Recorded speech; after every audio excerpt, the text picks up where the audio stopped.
عايزه تعرفي الزنك مهم قد ايه ليكي وللبيبي اللي في بطنك؟ تابعينا في الفيديو المهم ده، هنقولك حاجات مهمه جدا. يلا بقى ما تنسيش اللايك والشير واشتركي في القناه، ويلا نتكلم عن الزنك.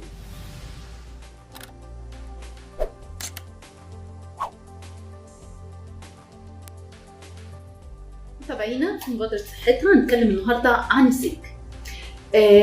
الزنك من الحاجات المهمه جدا. نص سكان العالم تقريبا بيعانوا من نقص الزنك. نقص الزنك حكايته على فكره اكتشفوه في ايران. كان اكتشفوه لان الناس كانوا قصيرين، قصار القامه. الزنك بيعمل مشكله التقزم اللي احنا كلنا بنشتكي منها دلوقتي. في ناس كتير طبعا، بالذات الشباب الاولاد، بتبقى دي مشكله كبيره بالنسبه لهم. يعني انا بقول ان ده ازاي الناس اكتشفت مشكله نقص الزنك في العالم، وكان اولها في ايران، في مناطق فقيره جدا. يعني في ايران كان ظروفهم صعبه، لان من مشاكل الزنك ان هو موجود في عناصر غذائيه قيمه، يعني قويه، زي في اللحمه الحمراء، زي في القشريات، زي الجمبري والاسماك، زي البيض، زي الالبان، فمنتجات زي المكسرات مثلا، اللوز والكاجو والكلام ده. فطبعا الزنك من العناصر اللي هي مش موجوده بسهوله، واللي موجوده في حاجات غاليه. فللاسف الزنك احنا محتاجين ان احنا نديه في سبلمنتس، يعني بنديه في اقراص زي ما بندي الحديد مثلا. فده من الحاجات المهمه جدا. الزنك من العناصر المهمه جدا للنمو، لكل الخلايا، لانقسام الخلايا، فداخل في كل حاجه، في كل التفاعلات الحيويه اللي موجوده في جسم الانسان. طيب الزنك بيحصل فيه نقص امتى؟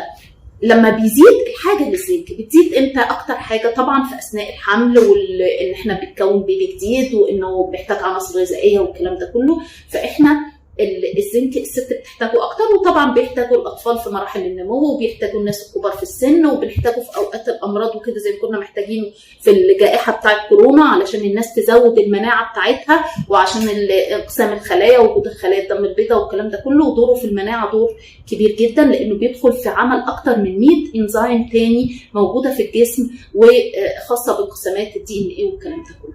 فاحنا عايزين بس نسهل على نفسنا ان الزنك قد ايه هو مهم جدا، وقد ايه ان الزنك ده من 5 اهم عوامل الخطوره اللي موجوده في العالم كله، ولاسباب الامراض والوفيات الزنك عامل خطوره مهم جدا. طيب الزنك ده بقى في الحوامل وفي الجنين ده قد ايه هو مهم؟ بالنسبه للحوامل الزنك من الاسباب المهمه جدا. ثبت بالدراسات ان الزنك مهم علشان حجم الجنين يكبر، ما يبقاش بريتيرم، ما يتولدش ناقص النمو، ودي من الحاجات المهمه جدا. الحاجه الثانيه ما يتولدش قبل ميعاده. الزنك كمان بيعمل الوقت اللي هو بينزل فيه الطفل. المعنى ايه؟ ان هو بيجيب الانقباضات بتاعه الحمل والكلام ده كله، اللي هي قرب الولاده، بيجيب التقلصات بتاعه الرحم علشان لما بنيجي مقربين من الولاده. فمهم جدا ان يكون نسبه الزنك في الجسم، في الدم، في السيده، نسبه يعني كافيه، وتكون السيده حصلت على كميه كافيه من الزنك.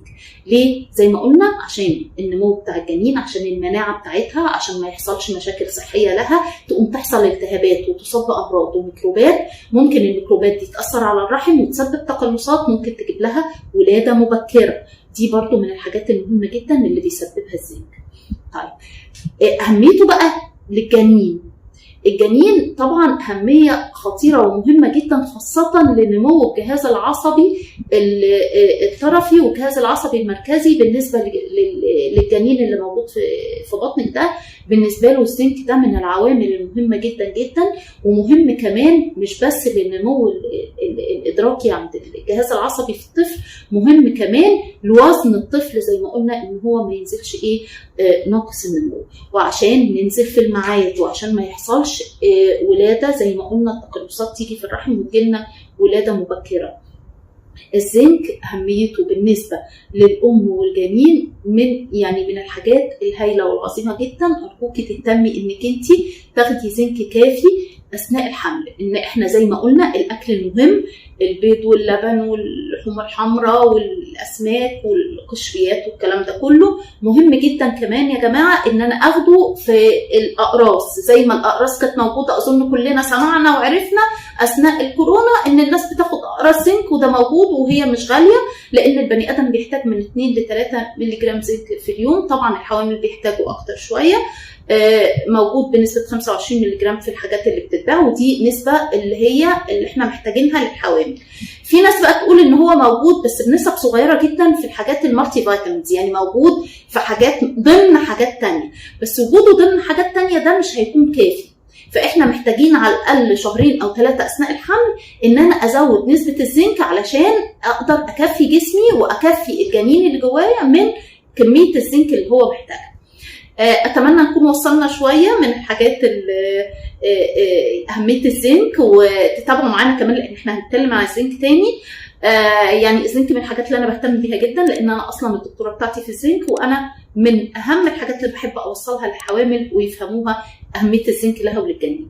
ما تنسوش بقى اللايك والشير وتفعيل الجرس بتاع القناه، وتابعونا. شكرا جدا.